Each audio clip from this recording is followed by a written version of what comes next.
¿En dónde se desarrolla el conflicto?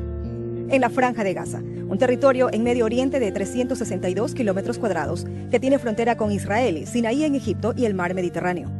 Allí viven 1,5 millones de palestinos, unos 4.500 por cada kilómetro cuadrado. Es uno de los lugares más poblados del planeta. Gaza, junto con Cisjordania, con 5.640 kilómetros cuadrados, forman el denominado territorio palestino.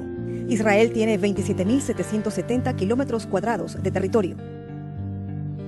¿Cómo se originó el conflicto? Tiene orígenes desde antes de Cristo por diferencias culturales, religiosas y políticas entre judíos israelíes e islamistas palestinos. Los judíos, por circunstancias históricas, salieron mayoritariamente al exilio, conocido como diáspora. En 1897, judíos de Europa y Norteamérica crearon la Organización Sionista Mundial, que buscaba establecer un hogar judío en Palestina, tierras ocupadas en esa época por el Imperio Otomano. En 1917, la Declaración de Balfour permitió su creación.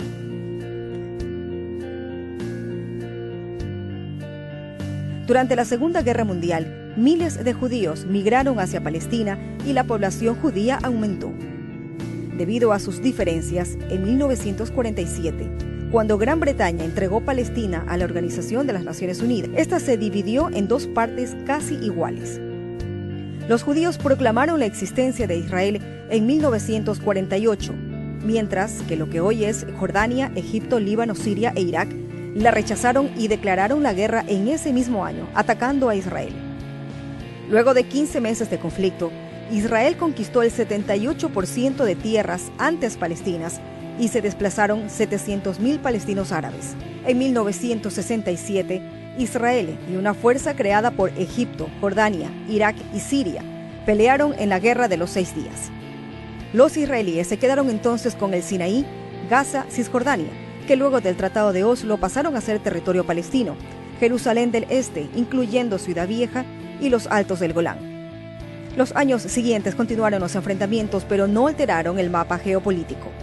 En 1987, año del primer levantamiento palestino contra Israel, se fundó Hamás, el movimiento de resistencia islámico, que busca crear un Estado islámico en el actual territorio de Israel, Cisjordania y la Franja.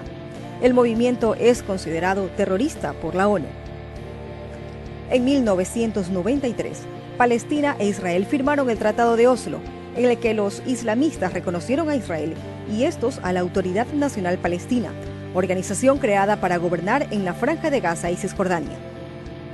En el 2006, Hamás ganó las elecciones de Palestina y pasó a administrar Gaza. Cisjordania quedó al mando del grupo político militar Al-Fatah. En el 2002 sucedió la Segunda Intifada y Ariel Sharon ordenó la construcción de un muro de 723 kilómetros para separar Israel de Cisjordania.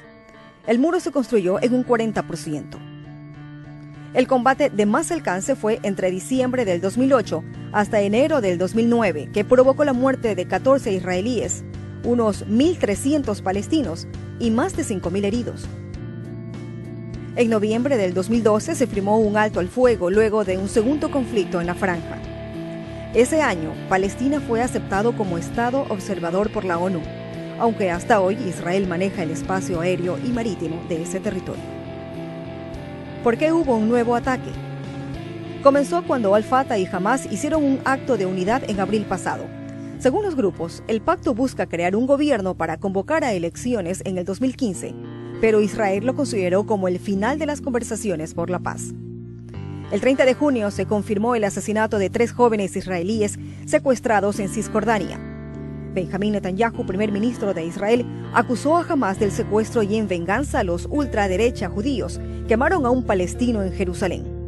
Luego que en Gaza murieron 6 islamistas por un ataque israelí, Hamás intensificó el lanzamiento de cohetes, lo que resultó en una ofensiva israelí llamada Margen Protector, que ha dejado hasta ahora 1.100 palestinos y 46 israelíes muertos. ¿Cuáles son las fuerzas de cada bando? Israel está en el puesto 11 del ranking mundial de poder bélico sin contar con armas nucleares. Palestina no consta con una lista exacta de poder bélico porque no es un estado oficial. ¿Tendrá solución el conflicto? Guillermo Holzman, analista internacional, explica que lo más importante de este nuevo conflicto es la influencia que tienen los grupos ultra en ambos territorios. El también analista Nicholas Kristof comenta que hay que buscar un cese al fuego que incluya ponerle fin a los ataques de Hamas con cohetes y que Israel se retire de Gaza. El primer ministro israelí dijo en una de sus últimas declaraciones: comenzamos esta operación para devolver la paz y la tranquilidad a Israel y la devolveremos. Por su parte, Khaled Meshal, líder de Hamas, condicionó el alto el fuego al levantamiento del bloqueo que Israel impone a Gaza desde hace 8 años.